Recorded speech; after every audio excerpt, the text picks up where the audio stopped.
കർത്താവിൻ്റെ പരിശുദ്ധമായ നാമം വാഴ്ത്തപ്പെടുമാറാകട്ടെ. അനുഗ്രഹിക്കപ്പെട്ടതായി ഈ രാത്രിയിൽ ദൈവവചന പഠനത്തിനായി വന്നിരിക്കുന്ന കർത്താവിന്റെ വിലപ്പെട്ട ദാസന്മാർ, മാതാപിതാക്കൾ, സഹോദരന്മാർ എല്ലാവരെയും യേശുക്രിസ്തുമായി സ്വാഗതം ചെയ്തുകൊള്ളുന്നു. തുടർന്ന് യൂട്യൂബിൽ ദൈവവചനം പഠിക്കാൻ ആഗ്രഹിച്ചു വരുന്ന എല്ലാ മാന്യപ്രിയപ്പെട്ടവരെയും യേശുക്രിസ്തുവിന്റെ നിസ്തുല നാമത്തിൽ സ്നേഹത്തോടെ ഹൃദയാംഗമായി സ്വാഗതം ചെയ്തുകൊള്ളുന്നു. നാം യെഹെസ്കേലിന്റെ പുസ്തകം 22-ാം അധ്യായത്തിന്റെ ഭാഗമാണ് പഠിച്ചുകൊണ്ടിരിക്കുന്നത്. കഴിഞ്ഞ ദിവസങ്ങളൊക്കെ നമുക്ക് ദൈവവചനം പഠിക്കാൻ കർത്താവ് നമ്മെ സഹായിച്ചു. ഈ രാത്രി നമ്മൾ ദൈവത്തിന്റെ പാദപീഠത്തിലായിരിക്കുമ്പോൾ പ്രാർത്ഥനയോടെ ഒരുക്കത്തോടെ നമുക്കായിരിക്കാം. ദൈവത്തിന്റെ പരിശുദ്ധാത്മാവ് നമ്മെ നേർനിലത്തിൽ വഴി നടത്തുമാറാകട്ടെ. ആ ഒരുക്കത്തോടുകൂടെ നമുക്കായിരിക്കാം. നമ്മൾ 22-ാം അധ്യായത്തിൽ കണ്ടത് 3 അരുളപ്പാടുകൾ ഈ അധ്യായത്തിൽ പറയുന്നുണ്ട്. ഇത് 3 ഘട്ടങ്ങളിൽ പറഞ്ഞാലും അതിലെല്ലാം തീം എന്ന് പറയുന്നത് ഒരേ തീമാണ്. ഇതിൻ്റെ ആരംഭ ഭാഗം നാം നോക്കുമ്പോൾ യെഹെസ്കേലുമായിട്ടുള്ള ദൈവത്തിൻ്റെ ആ സംഭാഷണത്തിൽ യഹോവയായ ദൈവം നീതിമാനാണെന്ന് തെളിയിക്കുകയാണ് 1-ാമത്തെയും 2-ാമത്തെയും വാക്യങ്ങളിൽ നമുക്ക് കാണാൻ കഴിയുന്നത്. തുടർന്ന് കാണാൻ കഴിയുന്നത് ന്യായവിധി വരുന്നതിന് മുൻപേ ന്യായവിധി വരുന്നതായുള്ള മുന്നറിയിപ്പ് ദൈവം നൽകുന്നു. ദൈവത്തിന്റെ നീതിയാണ്. ആരും നശിച്ചു പോകാൻ ദൈവം ആഗ്രഹിക്കുന്നില്ല. അതുകൊണ്ട് ന്യായവിധി വരാൻ പോകുന്നു എന്ന വിവിധ മുഖാന്തരങ്ങളുടെ വിവിധ നിലകളിൽ ദൃഷ്ടാന്തങ്ങളിലൂടെയൊക്കെ ദൈവം തൻ്റെ ജനത്തെ അറിയിക്കുന്നു. അത് കേട്ടിട്ട് ആരെങ്കിലുമൊക്കെ മാനസാന്തരപ്പെടണം എന്ന ഒരാഗ്രഹത്തോടെയാണ് യഹോവയായ ദൈവം ന്യായവിധിയെക്കുറിച്ചുള്ള മുന്നറിയിപ്പുകൾ അവർക്ക് നൽകിക്കൊണ്ടിരിക്കുന്നത്. യഹോവയായ ദൈവം അവരെ മിസ്രയീമിൽ നിറക്കി മരുഭൂമിയിലൂടെ നടത്തി വരുമ്പോൾ ദൈവം അവർക്ക് നിയമങ്ങളും കൽപ്പനകളും ന്യായപ്രമാണങ്ങളും ദൈവം നൽകി. എന്നാൽ ആ നിയമങ്ങളെ, കൽപ്പനകളെ, ന്യായപ്രമാണങ്ങളെ എല്ലാം അവർ പുച്ഛിച്ചു തള്ളി. അതിനെയെല്ലാം അവർ അവഗണിച്ചു. അതിന് കൊടുക്കേണ്ട പ്രാധാന്യതകളൊന്നും കൊടുക്കാതെ മുൻപോട്ട് കൊണ്ടുവരുന്നു. കൂടാതെ ഇസ്രായേലിൽ ഭരിച്ച ജനത്തെ നയിക്കേണ്ട രാജാക്കന്മാർ പലരും ദുഷ്ടന്മാരായിരുന്നു. അവർ ജനത്തെ സത്യത്തിലും നീതിയിലും നടത്തേണ്ടതിന് പകരം അവർ ജനത്തെ വിഗ്രഹാരാധനയിലേക്കും മറ്റും നയിക്കുന്ന ഒരു അനുഭവമാണ് കാണാൻ സാധിച്ചത്. വിശേഷാൽ മനുഷ്യയെക്കുറിച്ച് നോക്കുമ്പോൾ മനുഷ്യ വിഗ്രഹങ്ങൾക്ക് വേണ്ടി സമയങ്ങൾ ചെലവഴിക്കുന്നു, ജനത്തെ ആ നിലയിലേക്ക് നയിക്കുന്നതായിട്ട് കാണും. ആ നിലകളിൽ ദൈവത്തോടെ അവിശ്വസ്ത പുലർത്തി ദൈവം അതിനെയെല്ലാം ഒരു പരസംഗമായിട്ടാണ് യഹോവയായ ദൈവം അതിനെയെല്ലാം കാണുന്നത്. ദൈവം കൊടുത്ത ശബത്തിനെ കുറിച്ചുള്ള പ്രമാണങ്ങളും എല്ലാം യാതൊരു വിധത്തിലുള്ളതായ പ്രാധാന്യം കൊടുക്കാതെ അവർ അതിനെയെല്ലാം ഉപേക്ഷിച്ചു. പിന്നീട് നമുക്ക് കാണാൻ കഴിയുന്നത് അവർക്ക് വരാൻ പോകുന്ന ഒരു ന്യായവിധിയുടെ അനുഭവം അവിടെ കാണാൻ കഴിയുന്നു. ലോകങ്ങൾ ഒരുമിച്ച് ഉരുക്കി അതിൽ കീടങ്ങൾ മാറ്റി ഇതിനെ ഉരുക്കുന്ന ഒരു അനുഭവം, തീയുടെ അനുഭവം എന്ന് പറഞ്ഞാൽ ഇസ്രായേൽ ജനത്തെ ദൈവം തീയിലൂടെ നടത്തുവാൻ പോകുന്നു എന്ന വാക്കുകളിലൂടെ വരച്ചു കാണിക്കുകയാണ്. അവർ തീയിലൂടെ നടക്കാൻ വേണ്ടി പോകുന്നു. വെള്ളി തുടങ്ങിയ ലോഹങ്ങൾ തീയിലൂടെ കടത്തിവിടുമ്പോൾ ഉരുകുന്നു. അതിലുള്ള കീടങ്ങൾ, മാലിന്യങ്ങൾ കത്തിയെരിഞ്ഞു പോകുന്നു. അത് വേർതിരിക്കപ്പെടുന്നു. ഇതിനകത്തോട് രണ്ട് കാര്യമാണ് യഹോവ ദൈവം ചെയ്തത്. ഒന്ന്, ഈ കത്തി എരിഞ്ഞു പോകുന്നവർ മാലിന്യങ്ങൾ കൊണ്ട് ദൈവത്തിന് പ്രയോജനമില്ല. ഇസ്രായേൽ ജനം ഒരുപക്ഷെ അങ്ങനെയാണ്, അവർ മാലിന്യമുള്ളവരാണ്, അവരെ കൊണ്ട് യാതൊരു പ്രയോജനമില്ല.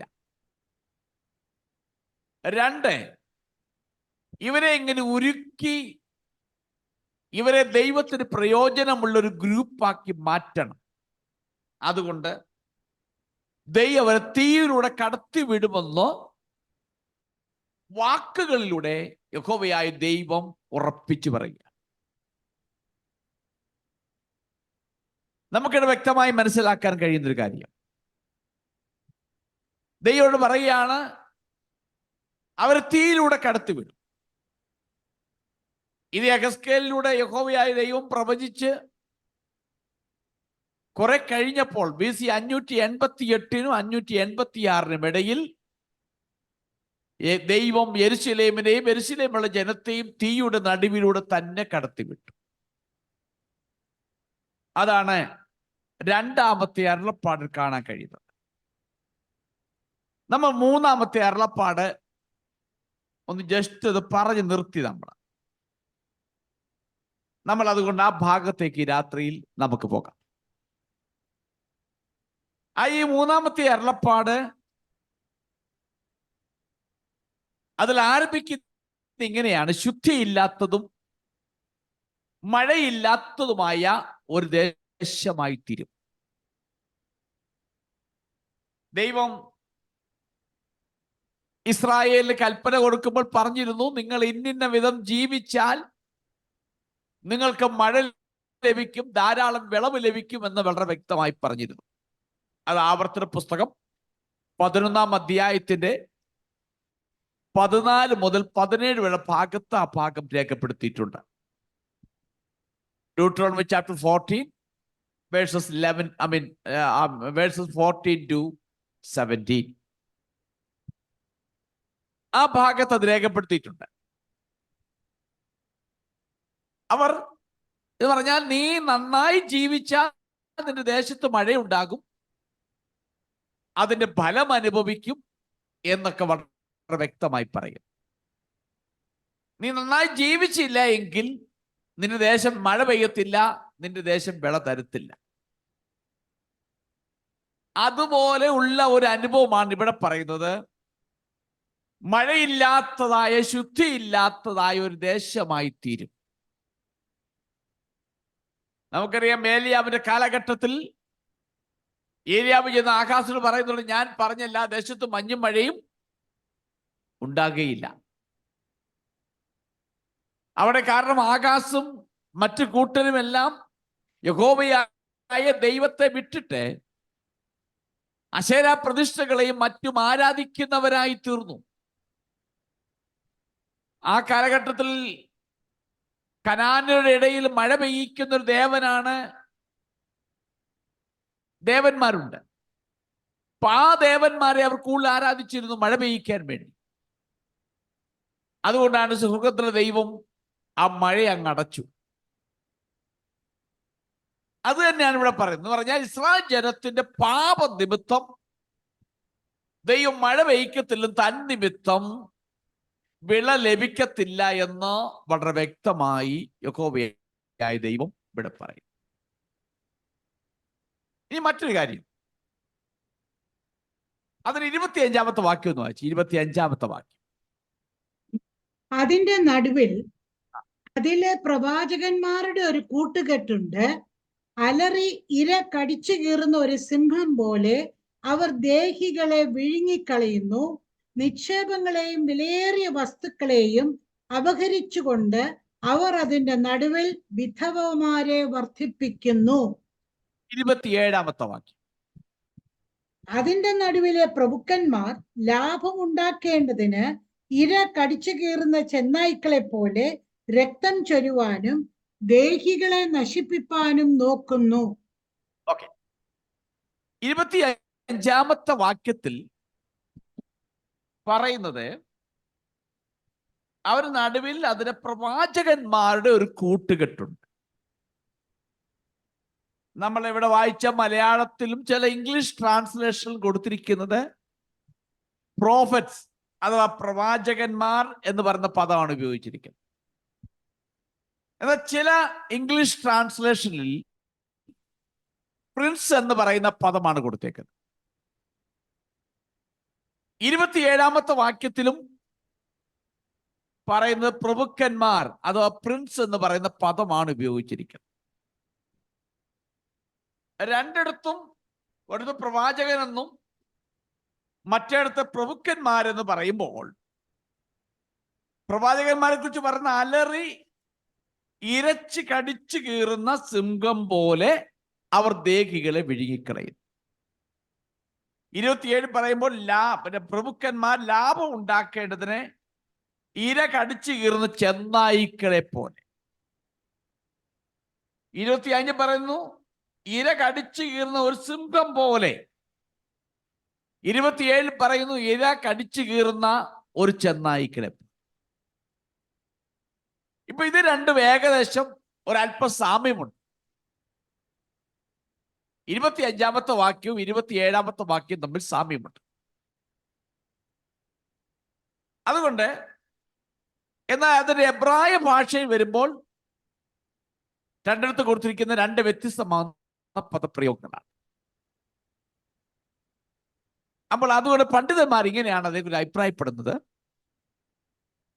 25-ാമത്തെ വാക്യത്തിൽ പറയുന്ന പ്രവാചകന്മാർ അഥവാ പ്രഭുക്കന്മാർ എന്ന് പറയുന്നത് രാജകുടുംബത്തിലെ അംഗങ്ങളായിരിക്കാം. അത് royal, the members of the royal family, രാജകുടുംബത്തിലെ അംഗങ്ങൾ. 27-ാമത്തെ വാക്യത്തിലെ പ്രഭുക്കന്മാർ എന്ന് പറയുന്നത് ജനത്തിന്റെ തലവന്മാർ, തലവന്മാരുടെ നേതാക്കൾ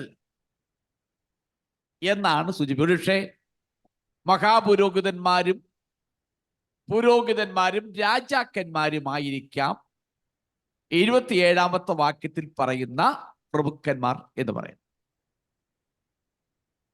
ഇത് രണ്ടും ഒരിടത്ത് വിഴുങ്ങിക്കളയുന്നു, സിംഹം പോലെ അവർ ദ്രോഹികളെ വിഴുങ്ങിക്കളയുന്നു, നിക്ഷേപങ്ങളെയും വിലയേറിയ വസ്തുക്കളെയും അപഹരിച്ചു കൊണ്ടുപോകുന്നു. മറ്റിടത്ത് പറയുന്നു ദേഹികളെ നശിപ്പിക്കുവാൻ നോക്കുന്നു. അപ്പൊ ഈ രണ്ടിടത്തും നമുക്ക് കാണാൻ കഴിയുന്നത് നശിപ്പിക്കുക എന്നുള്ള എന്നതാണ്, നശിപ്പിക്കുക. അപ്പൊ ജനത്തിന്റെ തലവന്മാരായിരിക്കുന്നവർ സ്വന്തം നേട്ടത്തിനായി ഒരുമിച്ച് പ്രവർത്തിക്കുന്നു. അവർ ജനത്തെ വേണ്ട വിധത്തിൽ കാര്യമാക്കുന്നില്ല. നേതാക്കന്മാർ സമ്പന്നരാകാൻ വേണ്ടി ആഗ്രഹിക്കുന്നു. അവർ ദൈവത്തെ സേവിക്കുകയോ അനുസരിക്കുകയോ ചെയ്യുന്നില്ല. അവരുടെ ദുഷ്പ്രവൃത്തി നിമിത്തം അനേകം ആളുകൾ കൊല്ലപ്പെടുന്നു. പ്രവാചകന്മാരുടെയും പുരോഹിതന്മാരെയും ഇവിടെ സൂചിപ്പിക്കുന്നുണ്ട്. നമുക്കറിയാം പ്രവാചകന്മാരും പുരോഹിതന്മാരും എന്ന് പറയുമ്പോൾ ഇത് രണ്ടും ദൈവത്തിന് കമ്മ്യൂണിക്കേറ്റ് ചെയ്യുവാൻ വേണ്ടി ദൈവം ഉപയോഗിക്കുന്ന മാധ്യമമാണ് പ്രവാചകന്മാരും പുരോഹിതന്മാരും എന്ന് പറയുന്നത്. പുരോഹിതന്മാരെന്ന് പറയുമ്പോൾ ജനത്തിന്റെ ആവശ്യങ്ങൾ ദൈവത്തോട് അറിയിക്കുന്ന ഒരു മാധ്യമം, ഒരു മീഡിയ. പ്രവാചകൻ എന്ന് പറയുമ്പോൾ ദൈവത്തിന്റെ ആലോചന പ്രാപിച്ചിട്ട് ജനത്തോട് അറിയിക്കുക. രണ്ടുപേരും മീഡിയാസ് ആണ്. അങ്ങനെ ദൈവമാക്കി വച്ചിരിക്കുന്ന പ്രവാചകന്മാരും പുരോഹിതന്മാരും ജനത്തിന്റെ വിഷയങ്ങൾ ദൈവത്തോട് പറയേണ്ടതിന് പകരം ദൈവം കൊടുക്കുന്ന ആലോചനകൾ ജനത്തോട് പറയേണ്ടതിന് പകരം ഇവർ നേരെ വിപരീതമായിട്ടാണ് പ്രവർത്തിക്കുന്നത്. ദൈവത്തിന് ആലോചന പറഞ്ഞ് ജനത്തിന് കൊടുക്കത്തില്ല. സ്വന്തമായി തോന്നുന്ന കാര്യങ്ങൾ ദൈവത്തിൻ്റെതാണെന്ന് പറഞ്ഞിട്ട് ജനത്തോട് പറഞ്ഞ് ജനത്തെ അതിലേക്ക് നയിക്കുക. ദൈവം കൊടുക്കാത്ത ആലോചനകൾ അത് ദൈവത്തിൻ്റെതാണ് എന്ന് പറഞ്ഞിട്ട് ജനത്തോട് പറഞ്ഞ് അവരെ ആ നിലയിലേക്ക് നയിക്കുക. അവർ ദൈവത്തിന്റെ നിയമവും അനുസരിക്കുകയോ ജനത്തെ അത് പഠിപ്പിക്കുകയോ ചെയ്യത്തില്ല. പുരോഹിതന്മാർ നിയമം അനുസരിച്ചില്ല, ജനത്തെ അത് പഠിപ്പിച്ചില്ല. അവർ ദൈവത്തിന്റെ ആലയത്തെയോ ദൈവത്തിന്റെ പ്രവൃത്തികളെയോ അവർ ബഹുമാനിച്ചില്ല. ഈവൻ ദൈവം കൊടുത്ത ശബത്തിനെ പോലും അവർ ആ ഒരു അനുഗ്രഹിക്കപ്പെട്ട ദിവസമായി അവർ ആചരിച്ചില്ല. അപ്പോൾ ഇത് പറഞ്ഞാൽ ദൈവം അവർക്ക് കൊടുത്ത ഉത്തരവാദിത്വത്തിൽ അവർ മാറിപ്പോയി, ഉത്തരവാദിത്വമില്ലാത്തവരായി. ഞാൻ പറഞ്ഞ പ്രവാചകന്മാർക്കും പുരോഹിതന്മാർക്കും ദൈവം അതിന്റെ റെസ്പോൺസിബിലിറ്റീസ് കൊടുത്തിട്ടുണ്ട്. അവരത് മറന്നു. നമുക്കറിയാം. അതുകൊണ്ട് ഈ കാലഘട്ടത്തിലും നമ്മൾ നോക്കുമ്പോൾ എല്ലാ ദൈവജനത്തിനും, ദൈവത്താൽ വേർതിരിക്കപ്പെട്ട തെരഞ്ഞെടുക്കപ്പെട്ട എല്ലാ ജനത്തിനും ദൈവം ഓരോരോ റെസ്പോൺസിബിലിറ്റീസ് കൊടുത്തിട്ടുണ്ട്, ഉത്തരവാദിത്വം കൊടുത്തിട്ടുണ്ട്. പാസ്റ്റർക്ക് പാസ്റ്ററുടെ ഉത്തരവാദിത്വം, പ്രവാചകന്റെ ഉത്തരവാദിത്വം, വിശ്വാസിക്ക് വിശ്വാസ ഉത്തരവാദിത്വം, ഇങ്ങനെ പല ഉത്തരവാദിത്വങ്ങളുണ്ട്. എന്നാൽ നമ്മൾ ഈ കാലഘട്ടം ശ്രദ്ധിച്ചു നോക്കുമ്പോൾ ആരും മനസ്സിലാക്കുന്നില്ല എന്റെ ഉത്തരവാദിത്വം എന്താണെന്ന് മനസ്സിലാക്കി പ്രവർത്തിക്കുവാൻ ആരും മുൻപോട്ട് റെഡിയാകുന്നില്ല. എന്റെ ഉത്തരവാദിത്വം ഇന്നതാണ്. സമൂഹത്തോടുള്ള ബന്ധത്തിൽ, ദൈവത്തോടുള്ള ബന്ധത്തിൽ, ദൈവിക പ്രവർത്തനത്തോടുള്ള ബന്ധത്തിൽ എന്റെ ഉത്തരവാദിത്വം ഇന്നതാണെന്ന് മനസ്സിലാക്കി പ്രവർത്തിക്കുന്ന ആളുകൾ ഇന്ന് കുറവാണ്. ഇന്നത്തെ കാഴ്ചപ്പാട് വെച്ച് നോക്കുമ്പോൾ ജനം ചെയ്യുന്നത് മറ്റുള്ളവരിലേക്ക് നോക്കുക, അവരുടെ ഉത്തരവാദിത്വം ഇവര് മനസ്സിലാക്കുക. അവനവന്റെ ഉത്തരവാദിത്വം അവനവൻ മനസ്സിലാക്കേണ്ട പകരം മറ്റുള്ളവരുടെ ഉത്തരവാദിത്വം എന്താണെന്ന് മനസ്സിലാക്കിയിട്ട് അവരെ കുറ്റപ്പെടുത്തുകയാണ്. അവന്റെ ഉത്തരവാദിത്വം ഇന്നതാ, അവനത് ചെയ്യുന്നില്ല എന്ന് പറഞ്ഞ് ചെളി വാരി എറിയുന്ന ഒരു കാലഘട്ടമാണിത്. പരസ്പരം ചെളി വാരി എറിയുക. അതുകൊണ്ട് ചെളി വാരുന്നവന്റെ കയ്യിൽ ചെളിയാകുന്നു, അത് ആരെ എറിയുന്നുവോ അവരുടെ ദേഹത്തും ചെളിയാകും. ഇന്നത്തെ ക്രൈസ്തവ സമൂഹം ആ നിലയിൽ പൊയ്ക്കൊണ്ടിരിക്കുന്നത്, ഏത് വിഭാഗങ്ങളെ എടുത്താൽ. അതുകൊണ്ട് ഈ എഫെസ്യ പ്രവചനത്തിൽ പറയുന്ന പോലെ നമ്മുടെ ഉത്തരവാദിത്വത്തെ കുറിച്ച് നമുക്ക് ബോധ്യം വന്നിട്ട് ആ ഉത്തരവാദിത്വം ഞാൻ നിവർത്തിക്കുന്നുണ്ടോ എന്ന് നാം നമ്മെ തന്നെ ഒന്ന് ചിന്തിക്കുന്നതും നാം നമ്മെ തന്നെ ഒന്ന് വിലയിരുത്തുന്നതും ഏത് കാലഘട്ടത്തിൽ നല്ലതാണ്. ഇവിടെ പുരോഹിതന്മാരും പ്രവാചകന്മാരും ദൈവമേൽപ്പിച്ച ഉത്തരവാദിത്വം മനസ്സിലാക്കാതെ പോയി. അത് ജനത്തിൻ്റെ ഇടയിൽ വലിയ വീഴ്ചയ്ക്കും നാശത്തിനും മലിനീകരണത്തിനും കാരണമായി തീർന്നു. അതുകൊണ്ട് എനിക്ക് ദൈവത്തിന്റെ മക്കളെ, ഈ കാലഘട്ടത്തിൽ നമുക്ക് നമ്മെ തന്നെ നോക്കാം. നമ്മുടെ ഉത്തരവാദിത്വം എന്താണ്? ദൈവം എന്നെ ഏൽപ്പിച്ചിരിക്കുന്ന ദൗത്യം എന്താണ്? ഞാൻ അതോടൊപ്പത്തിൽ എങ്ങനെ ആയിരിക്കുന്നു എന്ന് നാം നമ്മെ തന്നെ ഓർക്കുവാൻ, ചിന്തിക്കുവാൻ ബാധ്യസ്ഥരാണ്. അത് നമ്മുടെ ആത്മീയ വളർച്ചയ്ക്ക് എപ്പോഴും അനുഗ്രഹവും അത്യന്താപേക്ഷിതമായ വിഷയമാണ്. ഇനി നമ്മൾ 25-ാമത്തെ വാക്യത്തിൽ കാണുന്നു, പ്രവാചകന്മാർ അവരെന്ത് ചെയ്യുന്നു? കൂട്ടുകെട്ടുണ്ടാക്കും. കൂട്ടുകെട്ട്, ഒരു ഗൂഢാലോചനയെ കുറിച്ചാണ് പറയുന്നത്. കൂട്ടുകെട്ട്, അതിന് എബ്രായ ഭാഷയിൽ ഉപയോഗിച്ചിരിക്കുന്ന പദത്തിന്റെ അർത്ഥം ഒരു സഖ്യത, ഒരു ഗ്രൂപ്പ് എന്നൊക്കെയാണ്. വെറും ഗ്രൂപ്പല്ല, ഒരു ഗൂഢാലോചന നടത്തുന്ന ഒരു ഗ്രൂപ്പ്, ഒരു നെഗറ്റീവിന്റെ ഗ്രൂപ്പാണ് എന്ന് പറഞ്ഞാൽ ക്രിട്ടിസൈസ് ചെയ്യുന്ന, എന്തോ ചിലതൊക്കെ നെഗറ്റീവായി പ്രവർത്തിക്കുവാൻ കൂടിയാലോചന നടത്തുന്ന ഒരു ഗ്രൂപ്പ്. നമുക്കത് മനസ്സിലാക്കണമെങ്കിൽ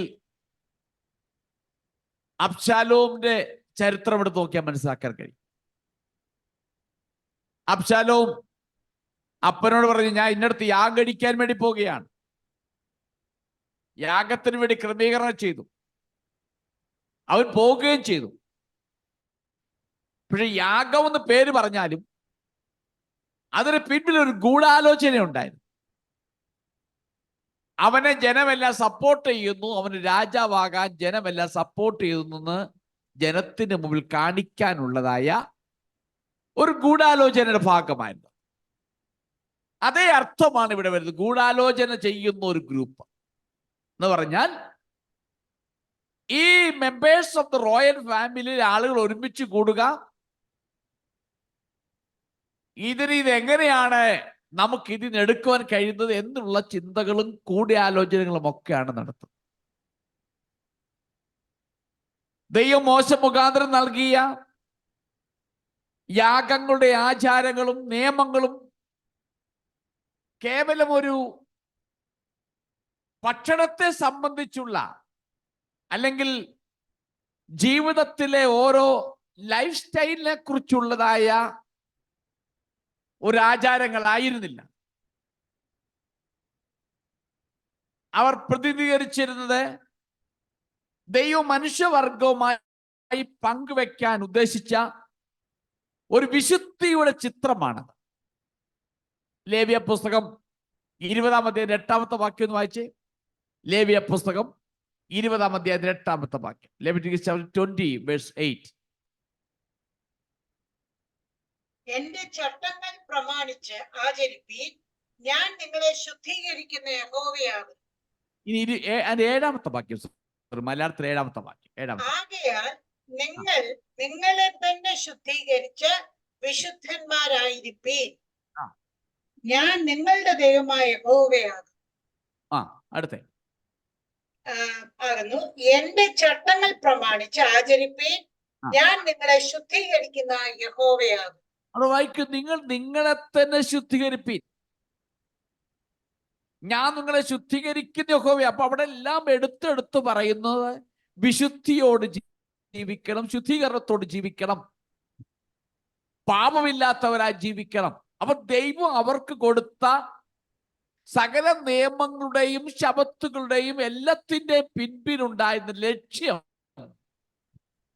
ഇന്നത് കഴിക്കല്ലേ, ഇന്നത് കഴിക്കണം, ഇങ്ങനെ പോകണം, ഇങ്ങനെ നടക്കല്ലേ എന്നൊക്കെ പറഞ്ഞ് വെറും ആചാരങ്ങളായിട്ട് പറഞ്ഞതല്ല. വാസ്തവത്തിൽ അവരൊരു വിശുദ്ധിയിലേക്ക് നയിക്കപ്പെടണം. അതിനുവേണ്ടിയാണ് ദൈവം അവർക്ക് പ്രമാണങ്ങൾ കൊടുത്തത്. എന്നാൽ ഇവിടെ വന്നപ്പോൾ അവർ അവരുടേതായിരിക്കുന്ന തൊഴിൽ അധികാരികളും തങ്ങളുടെ സ്ഥാനങ്ങളൊക്കെ നേട്ടങ്ങൾക്കായിട്ട് ഉപയോഗിച്ചു. രാജാവിന് കിട്ടിയ രാജാധികാരം തന്റെ നേട്ടത്തിന് വേണ്ടി ഉപയോഗിച്ചു. പുരോഹിതന്മാരും പ്രവാചകന്മാരും അങ്ങനെ തന്നെ ചെയ്തു. അഴിമതി കൊണ്ട് ഭൂമി നിറയ്ക്കുന്നു, കൊലപാതകം നടക്കുന്നു. ഇതെല്ലാം ഒരു ആത്മീയമായി ജനത്തെ ഒരു മരുഭൂമിയാക്കി തീർത്തൊരു വരണ്ട നിലം പോലെയാക്കി. 24-ാമത്തെ വാക്യത്തിൽ പറയുന്ന യഥാർത്ഥമാകുന്ന അർത്ഥം അവിടെ വായിക്കുന്നത്, ക്രോധനാളിൽ ദേശം ശുദ്ധീകരിക്കപ്പെടുകയോ മഴ പെയ്യുകയോ ചെയ്യുന്നില്ല. അത് അക്ഷരാർത്ഥത്തിൽ അർത്ഥമാക്കുന്നത് വരൾച്ച നിമിത്തം ദേശത്ത് ക്ഷാമം ഉണ്ടാകും, വിളവെടുക്ക് നടക്കത്തില്ല. ഇതൊരു ആത്മീയ വരൾച്ചയും കാണിക്കുന്നതാണ്. ഈ നിലയിലേക്ക് നീങ്ങുന്ന ഒരു അനുഭവമാണ് നമുക്ക് ഈ ഭാഗത്ത് മനസ്സിലാക്കാൻ കഴിയുന്നത്. അതാണ് 24-ാമത്തെ വാക്യത്തിൽ വായിക്കുന്ന അർത്ഥം. ജനം ദൈവസന്നിധിയിൽ ദൈവത്തിന് വേണ്ടി നിലകൊള്ളുന്നില്ലെങ്കിൽ ദേശത്ത് ക്ഷാമം ഉണ്ടാവും. എങ്ങനെ? ദൈവം മഴ പെയ്യിക്കത്തില്ല. മഴ പെയ്യിക്കാൻ വരുമ്പോൾ ദേശം മലിനമായി തീരുന്നു എന്ന് വളരെ വ്യക്തമായി പറയുന്നുണ്ട്. യെരൂശലേമിലെ നേതാക്കന്മാർ അവർ ദുഷ്ടന്മാരായിരുന്നു. അവർ ആളുകളെ കൊല്ലുന്നു, അവരുടെ സ്വത്തുകൾ അവർ അപഹരിക്കുന്നു. ഈ ദുഷ്പ്രവൃത്തിക്കെതിരെ പ്രവാചകന്മാർ സംസാരിക്കണമായിരുന്നു. അതായത് ആ കാലഘട്ടത്തിലെ പ്രവാചകന്റെ ദൗത്യം അതായിരുന്നു. ജനം പാപം ചെയ്യുമ്പോൾ ആ പാപത്തെ ചൂണ്ടിക്കാണിക്കുക എന്നായിരുന്നു ആ കാലഘട്ടത്തിലെ പ്രവാചകന്മാരുടെ ദൗത്യം. ഇന്നും അത് തന്നെയാണ് ദൗത്യം. എന്നാൽ ഇന്നത്തെ കാലഘട്ടത്തിൽ വന്നപ്പോൾ പ്രവാചകന്മാർ തങ്ങളുടെ ദൗത്യമൊക്കെ മറന്നുപോയി. അവർ ജനത്തിന് തെറ്റായ പ്രവചനങ്ങൾ നൽകി. ദൈവം കൊടുത്ത ആലോചനകൾ കൊടുക്കാതെയും ദൈവം കൊടുക്കാത്തവ അവർ സ്വന്തം താല്പര്യപ്രകാരം ഉണ്ടാക്കിയിട്ട് അത് ദൈവം നൽകിയതാണെന്ന് പറഞ്ഞ് ജനത്തെ കബളിപ്പിച്ചു. അവിടെ എന്ത് സംഭവിച്ചു? വിശുദ്ധിയും പാപവും തമ്മിൽ വേർതിരിച്ച് വെച്ചിരുന്ന ആ രേഖ മായിച്ചു. ആർക്ക് എന്തു ചെയ്യാം എന്നുള്ളൊരു അനുഭവത്തിലേക്ക് നീങ്ങി. അവർ ജനത്തെ വഞ്ചിക്കുകയും പാവപ്പെട്ടവരെയും ദുർബലരെയും വിദേശികളെയും കൊള്ളയടിക്കുകയും ചെയ്തു എന്ന് വളരെ വ്യക്തമായി കാണാൻ കഴിയുന്നു. നമുക്ക് ഈ ഭാഗത്ത് മനസ്സിലാക്കാൻ കഴിയുന്ന ഒരു കാര്യം, ദൈവം ഏൽപ്പിക്കാത്തത് പറയുകയും ജനത്തെ തെറ്റായ നിലയിൽ നയിച്ചത് കൊണ്ട് ആർക്ക് എന്തുമായി തീരാം, ആർക്ക് എന്ത് ചെയ്യാം എന്നൊരു ചിന്താഗതിയിലേക്ക് ഇസ്രായേൽ സമൂഹം മാറ്റപ്പെട്ടു. അതുതന്നെയാണ് ഈ കാലഘട്ടത്തിലും നമുക്ക് നോക്കിയാൽ മനസ്സിലാക്കാൻ കഴിയുന്നത്. ക്രൈസ്തവ ലോകത്തിലും ഇത് തന്നെയാണ് നടക്കുന്നത്. തങ്ങളുടെ നേട്ടങ്ങൾക്ക് വേണ്ടി, തങ്ങളുടെ സ്ഥാനങ്ങൾ ഉറപ്പിക്കുവാൻ വേണ്ടി ദൈവം കൊടുക്കാത്തത് പറയുകയും ജനത്തെ തെറ്റായ നിലയിലേക്ക് നയിക്കുകയും ചെയ്യുന്നു. ഇത് ഈ കാലഘട്ടത്തിലും സംഭവിക്കുന്നു എന്നൊരു യാഥാർത്ഥ്യം നമ്മൾ ഓർത്തുകൊള്ളും. നമുക്കതിന് 30-31 വാക്യത്തിലേക്ക് പോകാം. 30-31. ഞാൻ ദേശത്തെ നശിപ്പിക്കാതെ വണ്ണം അതിന് മതിൽ കെട്ടി എന്റെ മുമ്പാകെ ഇടിവിൽ നിൽക്കേണ്ടതിന് ഒരു പുരുഷനെ ഞാൻ അവരുടെ ഇടയിൽ അന്വേഷിച്ചു, ആരെയും കണ്ടില്ലതാനും. ആകയാൽ ഞാൻ എന്റെ ക്രോധം അവരുടെ മേൽ പകർന്ന് എന്റെ കോപാഗ്നി കൊണ്ട് അവരെ മുടിച്ചു കളഞ്ഞിരിക്കുന്നു.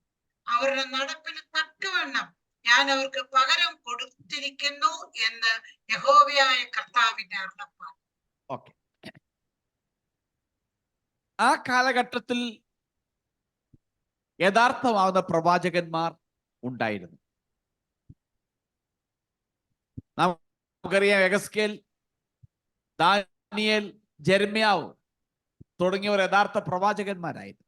എന്നാൽ നേതാക്കളും ജനങ്ങളും യഥാർത്ഥ പ്രവാചകന്മാർ പറയുന്ന കാര്യങ്ങൾ ചെവിക്കൊണ്ടില്ല. നമുക്കറിയാം, ജെരമ്യാവിനെ പിടിച്ച് കുറെ നാൾ ജയിലിലടച്ചു. ജെരമ്യാവിന്റെ പ്രവചനം ശരിയായിരുന്നു, വാസ്തവത്തിൽ അതിനെ എതിർത്തുകൊണ്ട് ആളുകൾ അവനെ പിടിച്ച് ജയിലിലിട്ടു. അവരത് അംഗീകരിച്ചിരുന്നില്ല. അതുകൊണ്ട് ശരിയായ കാര്യങ്ങൾ ചെയ്യുവാൻ ആളുകളെ നയിക്കുന്ന ഒരാളെ ഞാൻ അന്വേഷിച്ചു. അതാണ് 30-ാമത്തെ വാക്യത്തിൽ എടുത്തു പറഞ്ഞത്. അതിന് മതിൽ കെട്ടി എന്റെ മുമ്പാകെ ഇടിവിൽ നിൽക്കേണ്ടതിന് ഒരു പുരുഷനെ ഞാൻ അന്വേഷിച്ചു. അവരുടെ ഇടയിൽ അന്വേഷിച്ചു, ആരെയും കണ്ടെത്തി. അങ്ങനെയുള്ള ഒരാൾ നിമിത്തം ദൈവത്തിങ്കിലേക്ക് തിരിയുവാനും മാനസാന്തരപ്പെടുവാനും സാധിക്കും. ഒരു വ്യക്തി, ആ വ്യക്തി മതിലുകൾ നന്നാക്കുന്ന വ്യക്തിയായിരിക്കും. ആ വ്യക്തി ഒരു നഗരത്തിന്റെ മതിലിന്റെ വിടവ് സംരക്ഷിക്കുന്ന ഒരു പട്ടാളക്കാരനെ പോലെയാണ്. ഇവിടെ പറഞ്ഞർത്ഥം, ഇപ്പോൾ യെരുശലേം മതിലിന് വിടവ് വന്നിട്ടുണ്ട്. ചില ഭാഗത്ത് മതിലുകൾ ഇല്ല.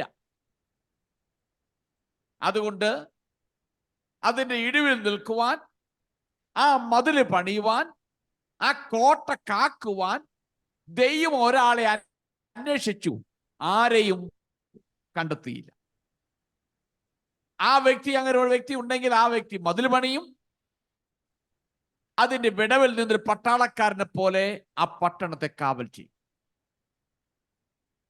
അവന്റെ പ്രവർത്തനങ്ങൾ വ്യാജ പ്രവാചകന്മാർക്ക് വിപരീതമായ ഒരു പ്രവർത്തനമായിരിക്കും. നമുക്ക് പറയാൻ കഴിയും. എന്ന് പറഞ്ഞാൽ വ്യാജ പ്രവാചകന്മാരെ അംഗീകരിക്കത്തില്ല. സത്യസന്ധമായി നിൽക്കുന്നൊരു വ്യക്തി.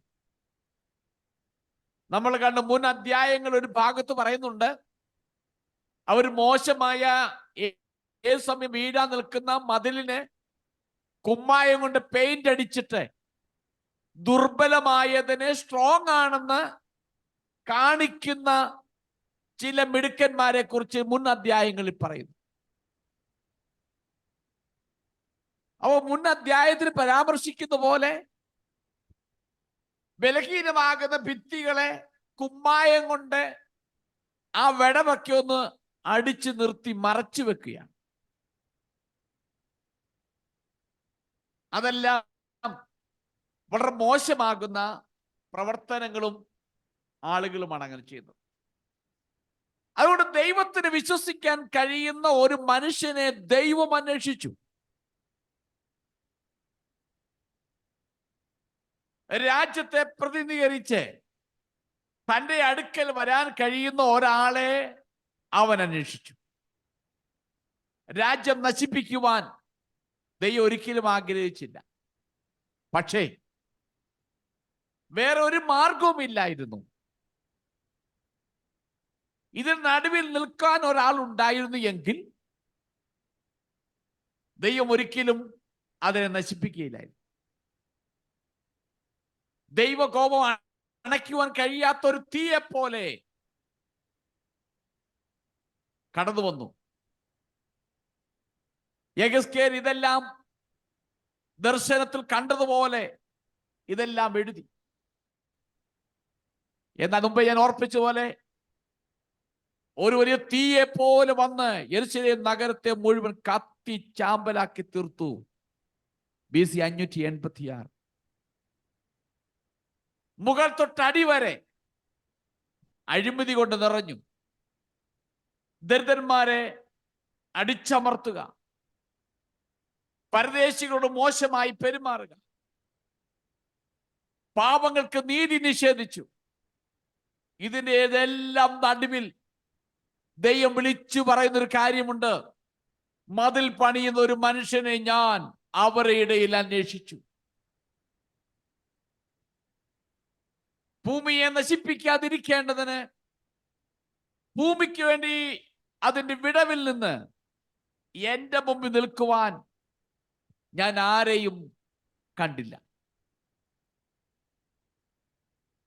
ഇന്ന് രാത്രിയിൽ നമുക്കിതിനകത്തൊരു കാര്യം മനസ്സിലാക്കാനുണ്ട്. ഇസ്രായേൽ ദേശത്തെ ദൈവം നശിപ്പിക്കുന്ന മുൻപ് ദൈവമൊക്കെ നോക്കി ഏതെങ്കിലും ലീഡേഴ്സ് ഉണ്ടോ, ജനത്തെ സത്യത്തിലേക്ക് നയിക്കുന്നവരാരെങ്കിലും ഉണ്ടോ, ഇതിന്റെ എല്ലാം വിടവിൽ നിന്ന് നിൽക്കുവാൻ, ഈ വിടവ് അടച്ചു പിടിക്കുവാൻ, ഇതിന്റെ എല്ലാം നടുവിൽ നിൽക്കുവാൻ ആരെങ്കിലും ഉണ്ടോ എന്ന് നോക്കിയപ്പോൾ ഒരുത്തനെയും കണ്ടില്ല. നമുക്കറിയാം, സോദോം ഗൊമോറ നശിപ്പിക്കാൻ നേരത്ത് അബ്രഹാം ഇടിവിൽ നിന്നതായി കാണുന്നു. നോക്കണം, ഓരോരോ കാലഘട്ടങ്ങളിലും പലരും പലയിടത്തും ഇടിവിൽ നിന്നിട്ടുണ്ട്. അതുകൊണ്ടാണ് സംഭവിക്കേണ്ടത് പലതും മാറിപ്പോകാനുള്ള കാരണം അതാണ്. യെഹെസ്കേലിന്റെ പുസ്തകം ഇങ്ങനെ വായിച്ച് അവസാനിപ്പിക്കുന്നല്ലോ, ഇടിവിൽ നിൽക്കേണ്ടത് ഞാൻ ഒരു മനുഷ്യനെ അന്വേഷിച്ചു, ഞാൻ ആരെയും കണ്ടില്ല. ഇത് വായിക്കുമ്പോൾ എൻ്റെ ഹൃദയത്തിനകത്ത് ചെറിയ വേദനയുണ്ട്. ഈ കാലഘട്ടത്തിലും യഹോവയായ ദൈവം അത് അന്വേഷിക്കുന്നുണ്ട്. നമുക്കറിയാം, അത്രമാത്രം ആത്മീയ ലോകം വിശുദ്ധിയേത്, വേർപാടേത്, പാപമേത്, വിശുദ്ധിയേത് എന്ന് തിരിച്ചറിയാത്ത നിലയിലേക്ക് ഇത് ഒരുമിച്ച് ചേർന്ന് ഒഴുകിക്കൊണ്ടിരിക്കുന്ന ഒരു കാലഘട്ടമാണ്.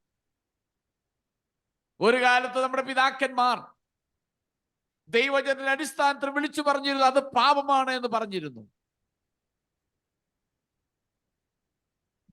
അന്നത്തെ പിതാക്കന്മാർ പറഞ്ഞിരുന്നു, നമുക്കൊരു വേർപാട് വേണമെന്ന് പറഞ്ഞിരുന്നു. വേർപെട്ട അനുഭവങ്ങൾ വേണം, നമ്മുടെ ജീവിതത്തിൽ വേർപാട് വേണം. ഇന്നത്തെ കാലഘട്ടം വന്നപ്പോൾ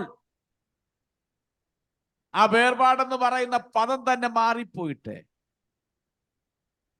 വേർപാടിന് യാതൊരു അനുഭവങ്ങളും ഒരിടത്തും കാണാനില്ല. വേർതിരിക്കാൻ വെച്ചിരുന്നതായ ആ നൂല്, ആ ലൈൻ പോലും മാഞ്ഞുപോയി. ഇപ്പൊ വ്യാഖ്യാനിച്ച് വന്ന്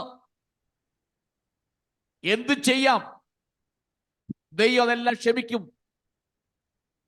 കൃപയുടെ കാലഘട്ടമാണെന്ന് പറഞ്ഞുകൊണ്ട് ജനത്തെ അന്ധതയിലേക്ക് നയിക്കുന്ന ഒരു കാലഘട്ടത്തിൽ നമ്മൾ എത്തിയിരിക്കുക. എന്ന് പറഞ്ഞാലും പരിശുദ്ധാത്മാവിന്റെ പേരാ പറയുന്നത്. ആത്മാവ് പറഞ്ഞു.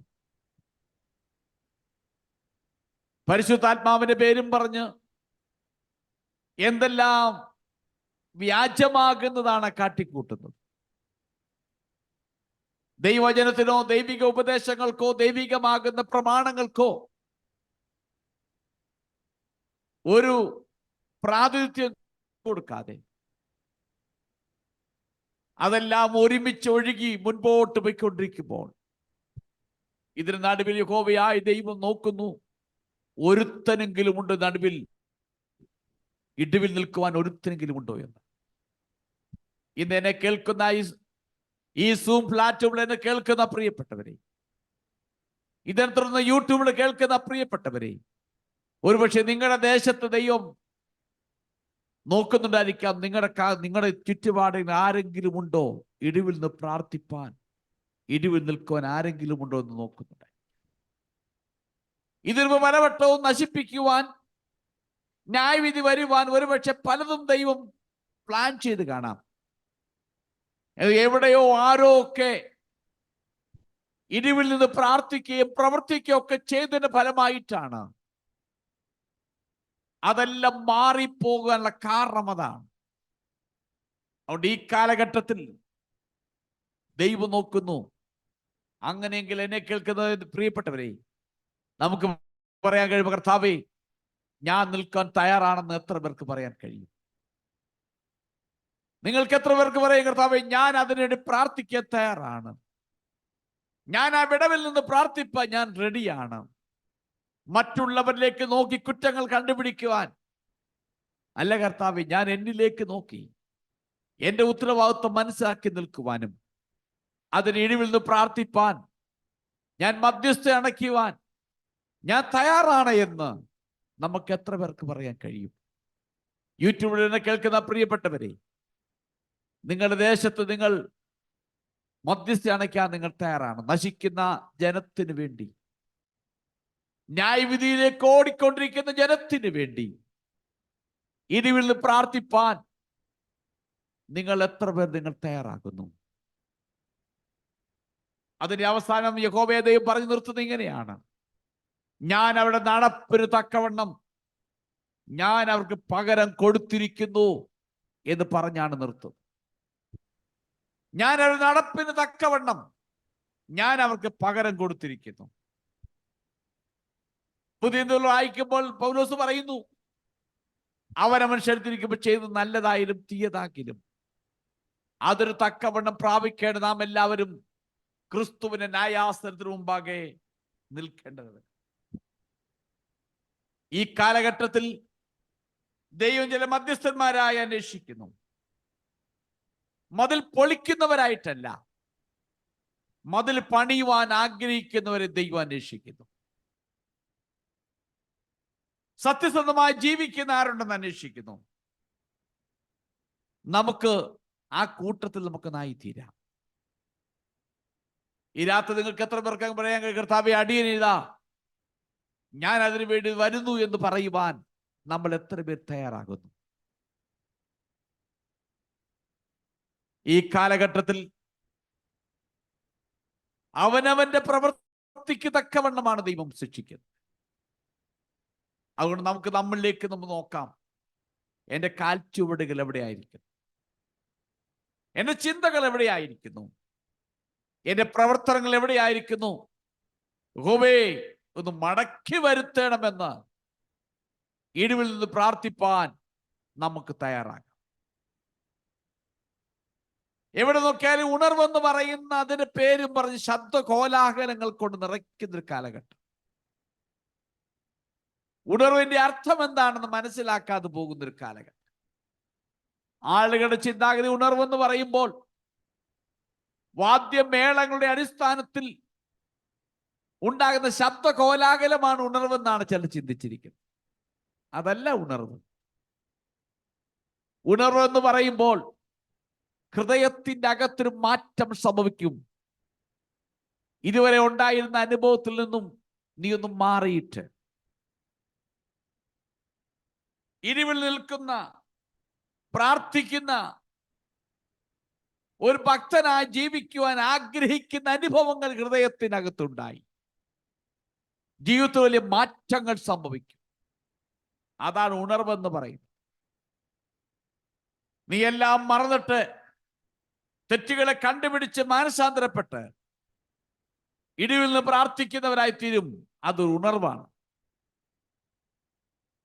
അതുകൊണ്ട് ഈ കാലഘട്ടത്തിൽ സത്യസന്ധതയോടെ, വിശ്വസ്തയോടെ, പരമാർത്ഥതയോടെ നമുക്ക് നമ്മുടെ ദൈവത്തെ സേവിക്കാം. ദൈവം ഏൽപ്പിച്ച ഉത്തരവാദിത്തത്തിൽ നമുക്ക് അടിയുറച്ചു നിൽക്കാം. അത് മാത്രമല്ല, ദൈവം നോക്കുമ്പോൾ, വിളിക്കുമ്പോൾ നമുക്ക് പറയാം, അടിയനിതാ, എന്നെ ആ സ്ഥാനത്താക്കാൻ ആക്കണം. നമുക്ക് ദൈവത്തോട് പ്രാർത്ഥിക്കാം. അതിനുവേണ്ടി ദൈവം നമ്മെ എല്ലാവരെയും ഒരുക്കുകയും സഹായിക്കുകയും ചെയ്യട്ടെ എന്ന് പറഞ്ഞ വാക്കുകൾ അവസാനിപ്പിക്കുന്നു. ദൈവം നിങ്ങളെല്ലാവരെയും അനുഗ്രഹിക്കുമാറാണ്.